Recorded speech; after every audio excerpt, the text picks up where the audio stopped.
أعوذ بالله من الشيطان الرجيم. بسم الله الرحمن الرحيم.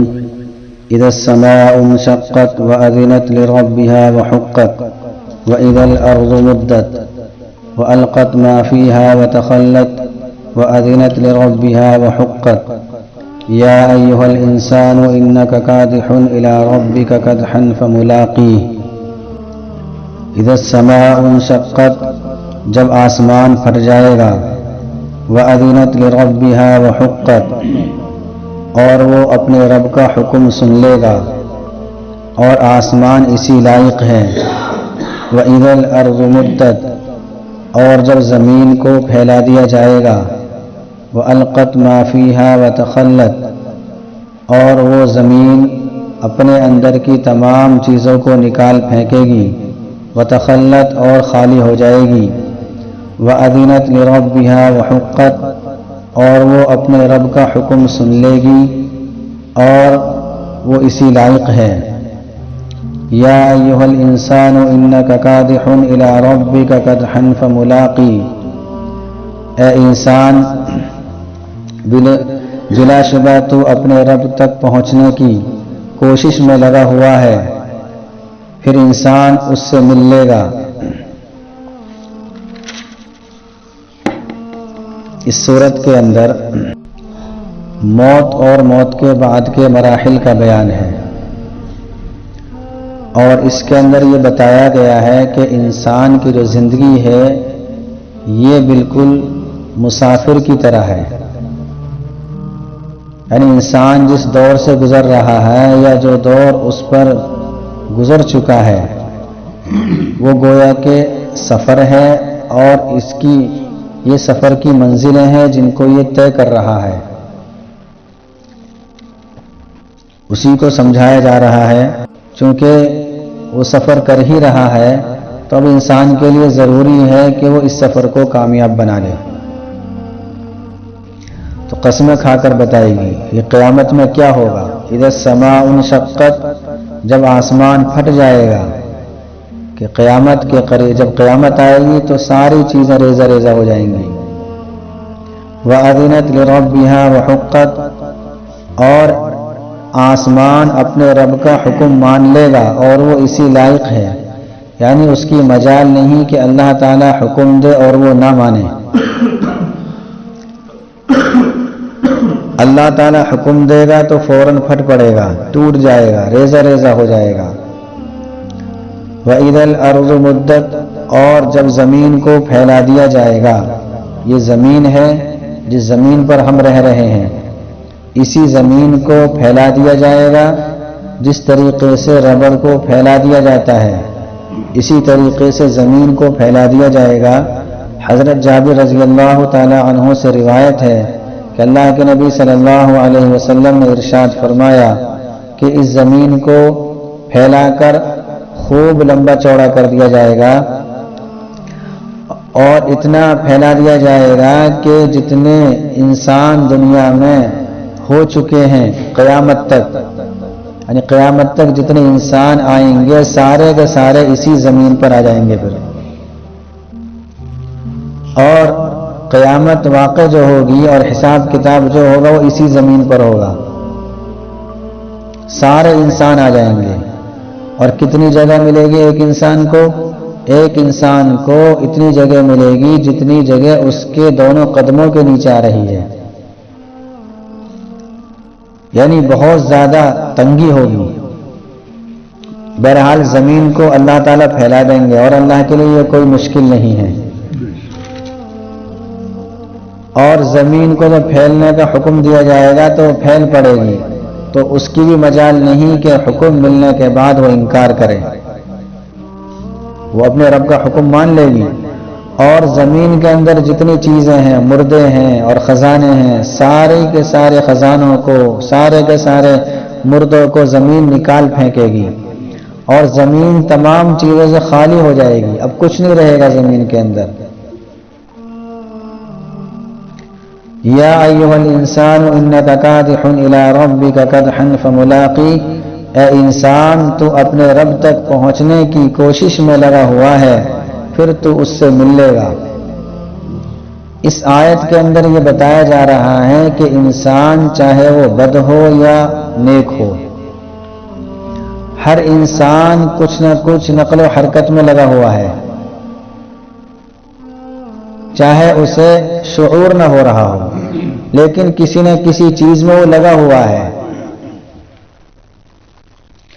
اور اس کی یہ نقل و حرکت، اس کی جو انتہا ہے، یہ انتہا موت نہیں ہے، موت کے بعد میں بھی نقل و حرکت ہوتی ہے، یعنی زمانہ چلتا رہتا ہے۔ اصل منزل انسان کی وہ قیامت میں جب حساب و کتاب ہو جائے گا، اور حساب و کتاب کے بعد میں جب نامہ اعمال دے کر اس کو ٹھکانہ بتا دیا جائے گا کہ تیرا ٹھکانہ جنت ہے یا جہنم، جنت میں پہنچنے کے بعد، جہنم میں پہنچنے کے بعد اب زمانہ رک جائے گا، یہ اس کی آخری منزل ہوگی۔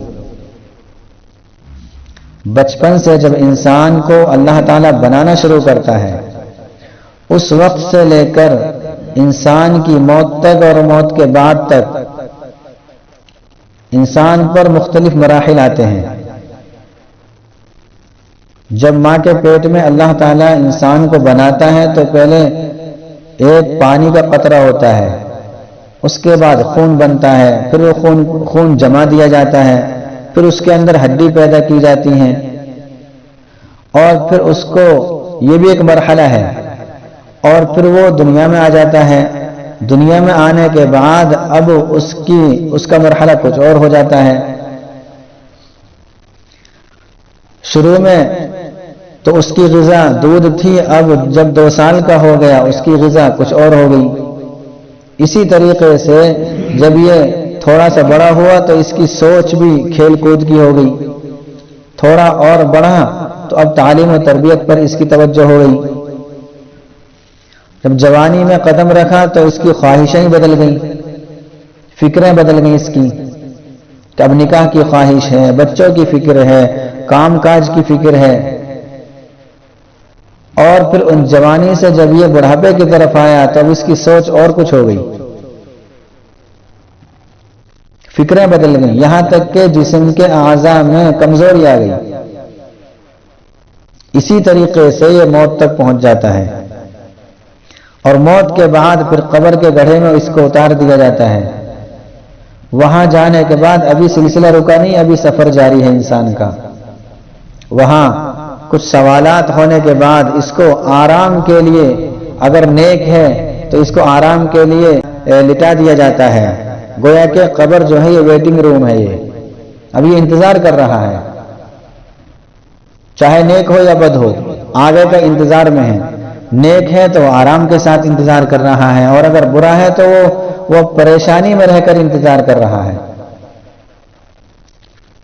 پھر جب قیامت آئے گی اس کے بعد سارے کے سارے انسان جو زمین میں مدفون ہیں اور جو خزانے ہیں سارے نکل جائیں گے، حساب کتاب دیں گے، اور جب حساب کتاب ہوگا تو کچھ وہ لوگ ہوں گے جن کو نامہ اعمال ان کے سیدھے ہاتھ میں دیا جائے گا، کچھ وہ لوگ ہوں گے جن کو بائیں ہاتھ میں دیا جائے گا۔ جس کو بائیں ہاتھ میں دیا جائے گا وہ افسوس کرے گا، یہ کہے گا کاش کہ مجھے نامہ عمل ملتا ہی نہیں، وَلَمْ أَدْرِ مَا حِسَابِيَا، میرا حساب کتاب ہوتا ہی نہیں، بڑا افسوس کرے گا۔ اور جس کو نامہ اعمال سیدھے ہاتھ میں دے دیا جائے گا وہ اتنا خوش و خرم ہوگا کہ اپنے گھر والوں میں دکھائے گا کہ دیکھو ذرا میری کتاب پڑھ کر دیکھو کتنا خوش ہوں میں آج۔ پھر اس انسان کو جنت یا جہنم میں پہنچا دیا جائے گا، اب وہاں پہنچ کر ہمیشہ وہیں رہنا ہے۔ اب سارے مراحل ختم، اب کوئی الگ سے مرحلہ نہیں آئے گا، اب تو جنت میں ہے تو وہاں پر اس کی نعمتوں سے فائدہ اٹھانا اور اللہ کا دیدار کرنا اور اپنی خواہشوں پر عمل کرنا۔ اب تو جو دل میں خواہش ہوگی اللہ تعالیٰ اس کو پورا کرے گا۔ اسی طریقے سے جس کا ٹھکانہ جہنم ہوگا وہ جہنم میں جانے کے بعد اب وہیں رہے گا اور وہاں رہے گا پریشانی میں، اب اس کو موت بھی نہیں آئے گی۔ تو یہ انسان کا سفر ہے۔ تو اللہ کے نبی صلی اللہ علیہ وسلم کا ارشاد ہے کہ تم دنیا میں اس طریقے سے رہو جیسے کہ مسافر ہوتا ہے، کہ مسافر اگر کہیں بیچ میں پڑاؤ ڈالتا ہے تو وہاں بستا نہیں، بلکہ وہاں جتنی دیر ٹھہرنا ہے اتنی دیر کے لیے نظم کر سکتا ہے، بلکہ سوچتا ہے کہ بغیر نظم کے بھی یہ وقت میرا گزر جائے۔ تو اسی طریقے سے ہم لوگوں کے لیے یہ دنیا یہ سفر ہے، سفر، ہم سب مسافر ہیں اور ہماری منزلیں ہیں، کچھ منزل طے ہو چکی ہیں، کچھ منزل باقی ہیں۔ جو بڑھاپے میں قدم رکھ چکے ہیں ان کی کئی ساری منزلیں طے ہو گئی، جو جوانی میں قدم رکھ چکے ہیں ان کی بھی کئی ساری منزلیں طے ہو گئی۔ دنیا کی کتنی باقی ہیں اس کا تو پتہ نہیں، بہرحال منزل باقی ہیں۔ اب دنیا میں لگ کر آدمی یہ سوچے مجھے تو آخرت میں جانا ہی نہیں ہے، تو یہ انتہائی غلط بات ہے۔ اسی کو یہاں پر بتایا جا رہا ہے کہ اے انسان تو اپنے رب کی طرف پہنچنے میں انتھک کوشش کر رہا ہے، پھر تو اس سے مل لے گا، عمل تیرے سامنے آ جائے گا۔ قدحن کے معنی آتے ہیں انتہائی کوشش کرنا، اور ہر انسان کوشش میں لگا ہوا ہے۔ ایک غریب ہے، مزدور ہے، وہ بھی کوشش میں لگا ہوا ہے کہ ایک مہینے وہ کماتا ہے تب تھوڑا سا پیسہ اس کے ہاتھ میں آتا ہے۔ ایک چور ہے، ڈاکو ہے، وہ تھوڑی دیر میں ہی اس سے زیادہ پیسہ سمیٹ لیتا ہے، لیکن کوشش دونوں کی ہے۔ چوری کرنے والا بھی بڑے حساب سے چوری کرتا ہے، اپنا دماغ لگاتا ہے، ذہن استعمال کرتا ہے، لیکن ایک کامیاب ہے، ایک ناکام ہے۔ اگر کوئی جائز طریقے سے روزی کما رہا ہے اور دین پر عمل کر رہا ہے تو یہ شخص کامیاب ہے، اور دوسرا شخص جو ناجائز طریقے سے روزی کما رہا ہے، محنت وہ بھی کر رہا ہے، ایسا نہیں کہ بغیر محنت کے اس کو مل رہی ہے روزی۔ فرق اتنا ہے کہ نتیجہ الگ الگ ہوگا، ایک کا رزلٹ اچھا ہوگا، ایک کا غلط ہو جائے گا۔ تو ہر انسان اپنے نامہ اعمال سے مل لے گا۔